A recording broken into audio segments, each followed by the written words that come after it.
ભગવદ્ ગીતા અધ્યાય 1 કુરુક્ષેત્રની યુદ્ધભૂમિ પર સૈન્ય નિરીક્ષણ. શ્લોક 40. અધર્માભિ ભવાત કૃષ્ણ પ્રદુષંતિ કુલસ્ત્રિયઃ સ્ત્રીષુ દ્રષ્ટાશુ વાર્ષેય જાયતે વર્ણશંકરઃ.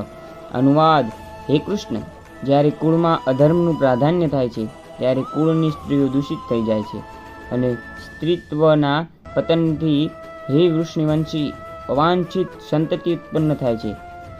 ભાવાર્થ: જીવનમાં શાંતિ, સમૃદ્ધિ તથા આધ્યાત્મિક પ્રગતિ માટે માનવ સમાજમાં ઉત્તમ પ્રજા હોવી એ મૂળભૂત સિદ્ધાંત છે.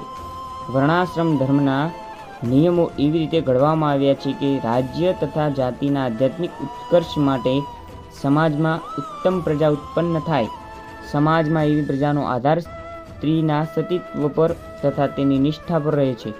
જેવી રીતે બાળકો સહેજ રીતે ગેરમાર્ગે દોરવાઈ જવાનું વલણ ધરાવે છે, તેવી જ રીતે સ્ત્રીઓ પણ પતિત થવાનું વલણ ધરાવે છે. માટે બાળકો તથા સ્ત્રીઓ બંને માટે પરિવારના વડીલ સભ્યોનું સંરક્ષણ જરૂરી છે. વિવિધ ધાર્મિક પ્રથાઓમાં પરોવાયેલી રહેવાથી સ્ત્રીઓ વ્યભિચારીના કુમાર્ગે દોરવાશે નહીં.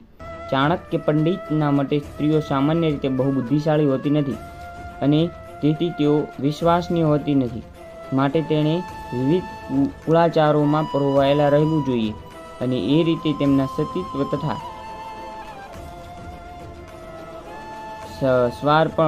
સ્વાપર્ણની એવી પ્રજા ઉત્પન્ન થશે કે જે વર્ણાશ્રમ ધર્મમાં સહભાગી થવા માટે સુયોગ્ય હશે. આવા વર્ણાશ્રમ ધર્મના વિનાશથી સ્વાભાવિક રીતે સ્ત્રીઓ ઈચ્છાનુસાર કાર્ય કરવા અને પુરુષો સાથે બળવા શક્તિમાન બને છે અને તેથી અવાંછિત પ્રજોત્પત્તિના જોખમે વ્યભિચારને યથેચ્છ છૂટ મળે છે.